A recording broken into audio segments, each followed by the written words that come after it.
Work in Dubai. This is a dream for a lot of people, and there are a lot of videos out there that teach you how to get it. Even though there are a few videos on this channel as well, I feel like none of them really covers everything that you need to know on this topic. So this is why I've decided to create like very detailed step-by-step instruction through the process of finding a job in Dubai.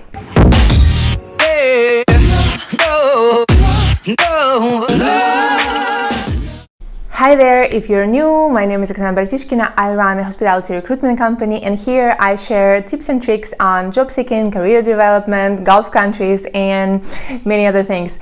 So if you're interested, continue watching.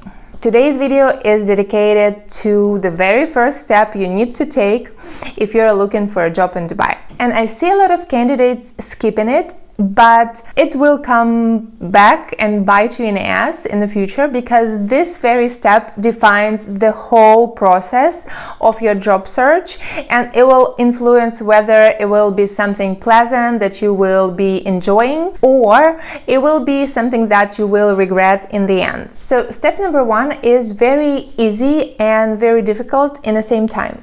You need to very honestly answer yourself, what is your motivation? Dubai is a beautiful city and it's great to work abroad, but you have to understand what's driving you in order to achieve it. Because if you are going into this journey, into this endeavor, without understanding what you actually want to gain out of it, you will be disappointed and you will regret the whole experience. I want to walk you through 3 major reasons that I see people have for going to Dubai. And I also will explain how these reasons, how this motivation influence your job search and your final result.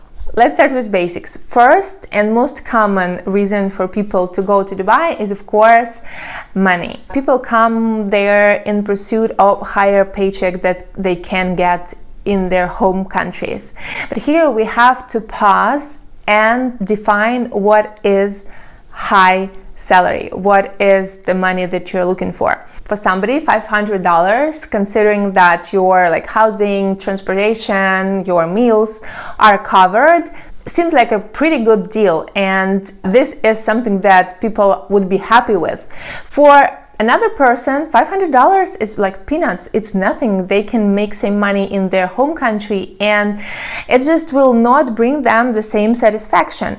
So if your motivation is money, if you want to save for something, if you want to improve your wealth or just earn some extra dollars, you need to understand how much exactly you may be able to earn there and how much you will be spending there as well. So you can have a realistic expectations of how much you can actually save per month, and would that be aligning with your vision? You need to go to job boards and websites with job offers and see how much people with your background can get in Dubai. Knowing that your motivation is money and how much money you need to be happy at the end, it will be much easier for you to browse through job opportunities, and you will not waste time on companies that are not providing the salary that you are looking for. Another very common reason for people to go to Dubai is career development, and this is the place to do that. All the world-known brands and companies have offices in Dubai. So if career prospects what you're after, this is the great place to start, to put your foot in the door and start growing your career. If this is your case, you want to concentrate on big international companies. If you want to advance your career, you need to build up your resume. Working in no-name cafe will not add any value to your CV.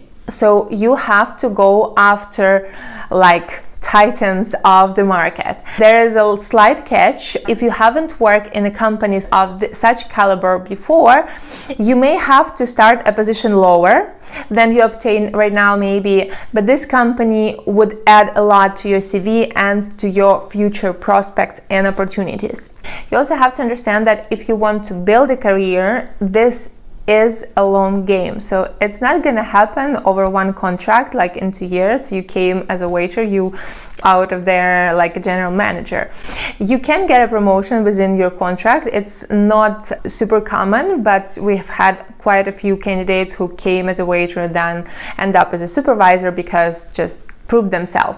But generally you would probably have to consider staying in Dubai for quite a while to be able to grow with each new contract, applying for a little bit higher position or growing within one company with trainings, moving from one position to another and to another. So this is something that you have to keep in mind if you are going for career sake. And while you are looking through job opportunities, you will not be longer distracted with like fancy titles or maybe a little bit higher salary.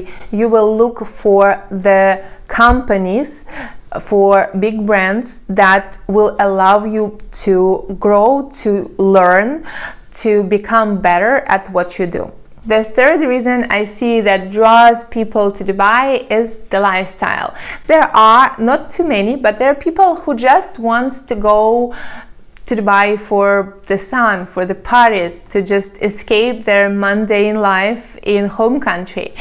And this gives you quite a lot of flexibility, so you don't need to look at the company, you don't need to look at the salary as much. You just need to understand that the offer that you're getting will cover your basic needs at your comfort level. That is, of course, different for everyone, but if you are there just for yourself, just because you want to move there, you can move from job to job. I wouldn't recommend do it too often because it will be harder and harder to get new jobs after a few jumps like this. But you can try different spheres, you can figure it out as you go. So basically you can get to Dubai faster because you have less restrictions and you still will enjoy the experience. I always advocate for purposeful actions, and this is why the very first step, in my opinion, is to understand what exactly you want, because otherwise I've seen so many candidates who came to Dubai or Saudi expecting something different and were highly disappointed in the salary, in the people around, in the culture, traditions, or any other aspect of their stay there. So you have to always understand your end game goal to be able to get there, because if you don't know where you're going, the chances that you will end up where you want are close to zero. Let me know what's your motivation for going abroad. Maybe I can give you some tips on what to look for and steer you in the right direction. Thank you so much for watching. I'll see you in the step number 2. It's gonna be a fun series.